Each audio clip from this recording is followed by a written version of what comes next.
Good morning. Hopefully, we got some people tune in here or whatever.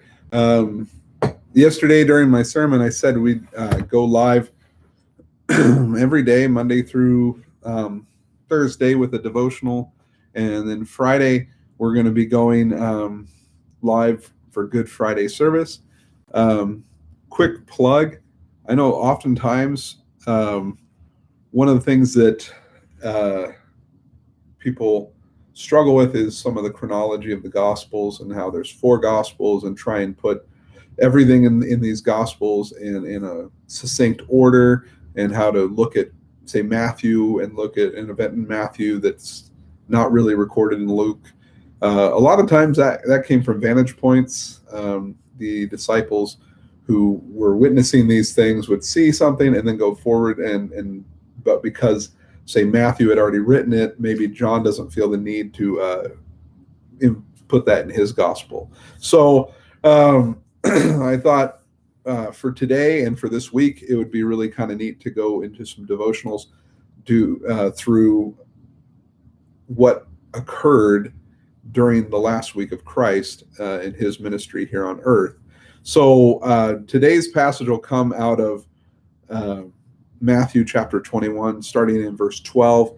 And really, this happens, technically probably happened on a Sunday or a Monday. We're not 100% sure, but there's only a few days here, so we're just going to choose to go through this today. But this comes out of Matthew 21 and verses 12 through 12 and 13. So, technically it goes all the way down to 17. So I'll read the whole thing, but it says, "And Jesus entered the temple and drove all those who were buying and selling in the temple, and overturned the tables and the money changers and the seats of those who were selling doves. And he said to them, 'It is written, my house shall be a house of prayer, but you are making it into a robber's den.'" I'm reading out of the New American Standard here, I think. "And the blind and the lame came to him in the temple, and he healed them. But when the chief priests and the scribes saw the wonderful things he had done, and the children who were shouting in the temple, 'Hosanna to the Son of David,' they became indignant and said to him, 'Do you hear what these children are saying?' And Jesus said to them, 'You have never read, out of the mouth of infants and nursing babies you have prepared praise for yourself.' And he left them and went out of the city to Bethany and spent the night there." So a lot of times what we read here is this is most likely the second cleansing of the temple that Jesus did. Seems like he did it twice, once early in his ministry, and again here in the final week of his ministry. What I find amazing, and I think I mentioned it yesterday in my sermon, is that Jesus doesn't waste any time upon walking into the temple. Again, he seems to go through the Golden Gate, the kind of the southernmore of the two gates that were on that side of the Garden of Gethsemane, Bethany, Bethpage, on the road to Jericho, all that kind of stuff. And so Jesus goes directly into the temple and wastes no time in once again cleansing the temple, once again saying, "Listen, this is not at all what my Father's house is meant for. My Father's house is a house of prayer, not a house of thieves. It is not a place for the corrupt selling of doves and exchanging of, say, Roman currency into Jewish currency, so Jewish currency could be then taxed, or to the temple tax, and things like that." And a lot of times what would happen in this is a very corrupt system of governance, in a way, would happen is these tax collector types, these money changers, who would come in and say, "Look, okay, I understand, but I got to charge a little something for myself. I got to grease my palm here. I got to line my pocketbook, so to speak. So I want you to not only pay what the normal rate is, but you're going to go above and beyond what the normal rate." And traditionally speaking, it seems like, at least in the first case, we're told that this was in the court of the Gentiles. So you had Gentile converts to Judaism, right, who became Gentile converts post, in adulthood or whatever it is, that they're following Yahweh. And but because they're Gentile in birth, they are only allowed into one little court in the temple, and that was the court of the Gentiles, and it was a smaller court. And so not only do you have this problem of the corruption going on, but additionally that they're corrupting those who are already having a hard time coming to worship in the first place because they were only allowed in one little pocket of the temple. And so Jesus is he becomes righteously indignant about this. He's righteously angry. And it's you've seen maybe the joke that I don't know, sometimes on Facebook you see a meme. It's like when somebody says what would Jesus do, remind them that whipping people and turning over tables is within the realm of possibility. Well, that's not really true for you and I. We're not Jesus. We don't have the ability to be so righteously indignated. We've certainly can be frustrated and angry at injustice. I mean, we see that a lot of times. People taking things too lightly, people not being compassionate, and we can be frustrated, right? We can become kind of righteously angry for that frustration. But the Bible also tells us not to be a people who carry offense, not to be people who are offended by everything, or so tossed by the ocean this way or that. We're supposed to be people of foundation faith. We're supposed to be people that are anchored.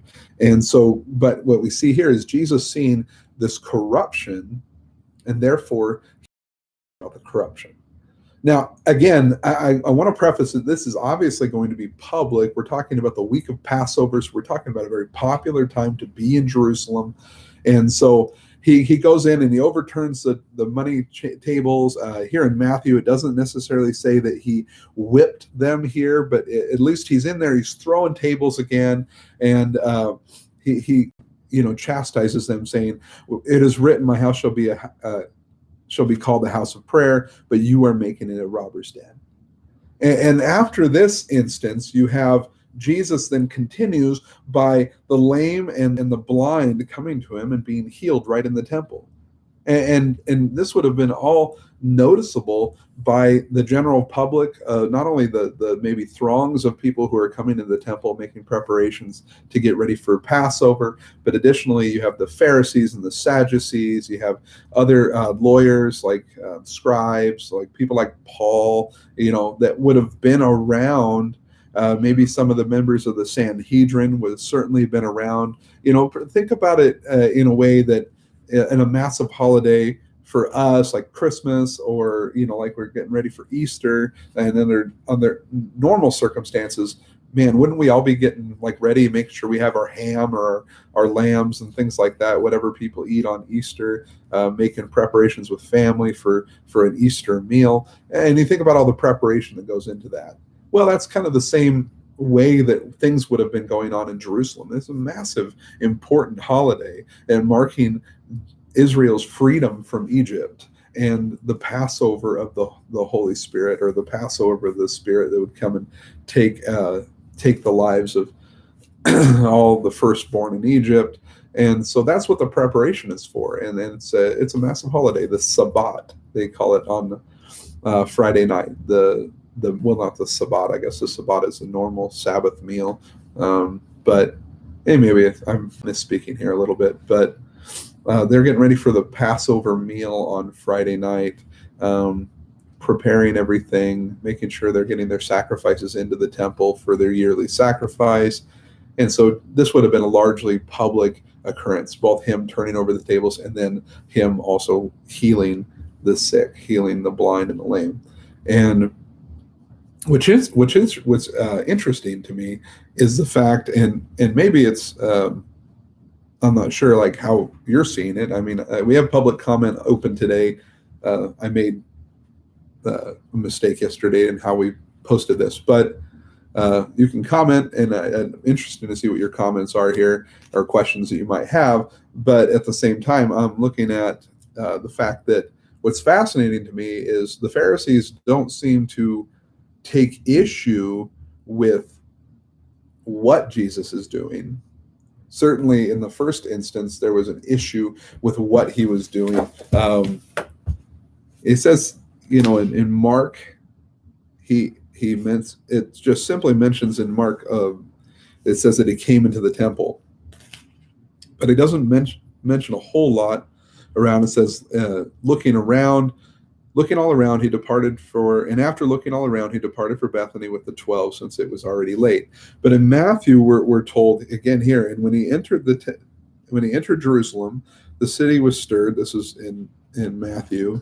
The city was stirred and saying, "Who is this?" This was previously, and he says, I lost my place here. Anyway, but we know that Jesus comes in and cleanses the temple again. The city's already stirred up because Jesus is there, and so basically, what's fascinating to me is it's not Jesus cleansing the temple. It doesn't seem to be Jesus healing the blind and the lame, but it comes down to the children. The children, and it's the children who are so frustrated by, or the children who are so aggravating the Pharisees, right?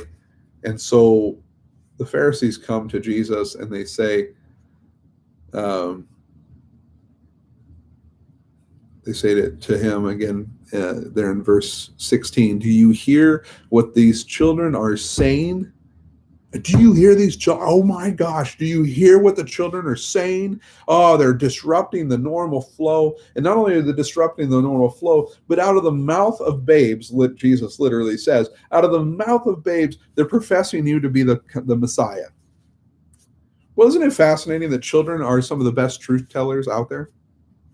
I mean, give a thumbs up if you think so, because children really are some of the best truth tellers, especially young children. You ask for their opinion, just ask what they think about your cooking at home. If they don't like something that you put on the table, a young child will throw it off their tray, or just fight you. I mean, my own daughter fights us on certain foods. Gabriel is different. I mean, he eats whatever's in front of his face, but it seems like, but again, we have this notion of, man, children are some of the best truth tellers when they're young.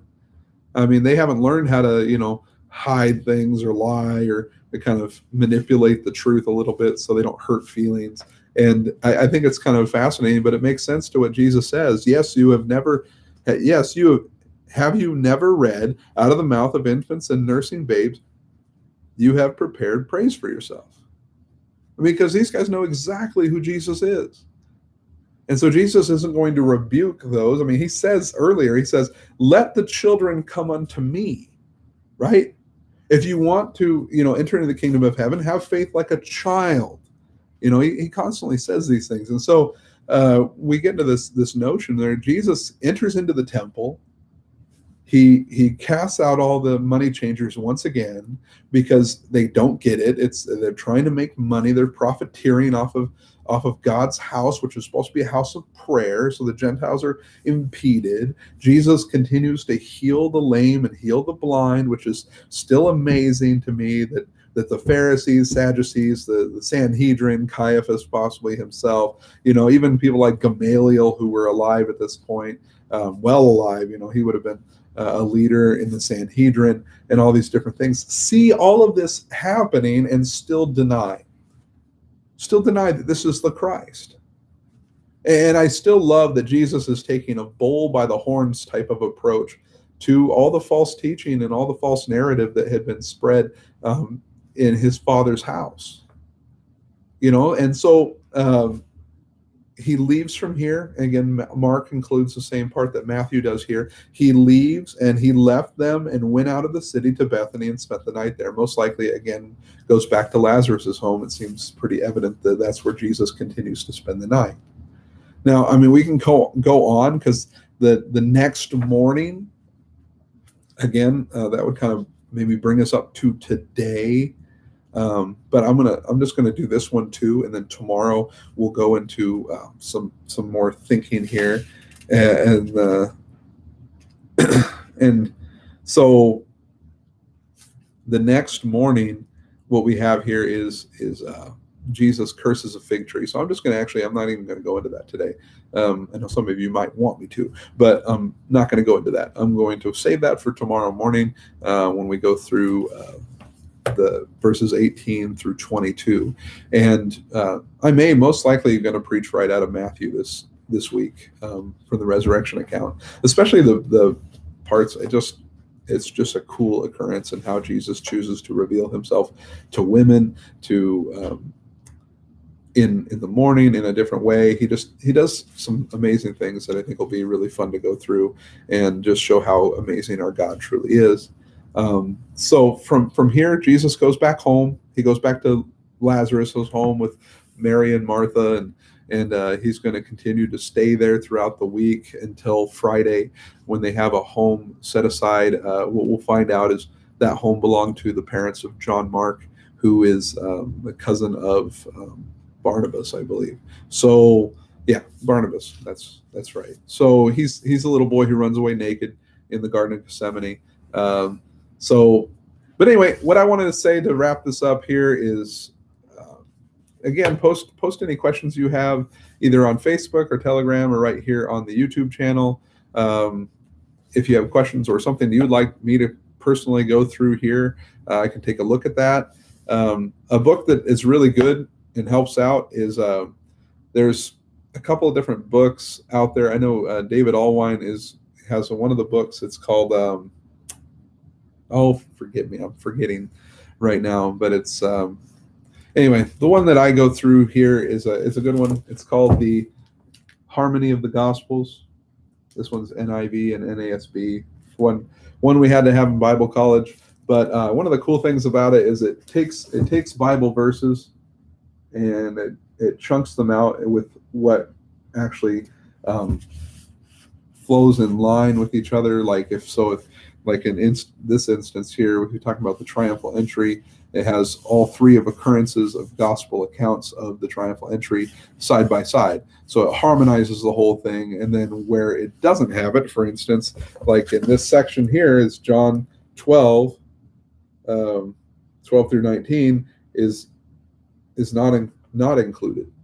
So John, for some reason, does not include the triumphal entry in the same way that Matthew, Mark, and Luke do.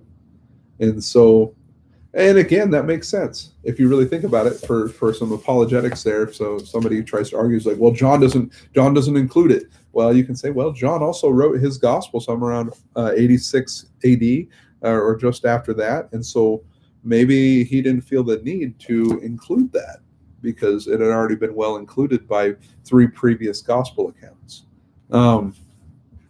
So anyway, so I hope you were blessed by this. I didn't script anything. I just thought we'd read and discuss. And I know I'd like to continue to read and discuss every day. And so we'll go through a different part of the final week of Christ every day, leading up to Friday afternoon.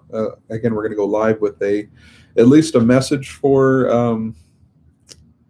a Good Friday. If not, maybe I'll play a couple songs on my guitar for you. We'll see how that goes. Not sure what the quality would be like. Anyway, God bless. Stay safe. Stay socially isolated. And Lord willing, we'll see you soon. And anyway, I just hope you have a blessed week. We love you over here. And continue to reach out. Pray for one another. Thanks.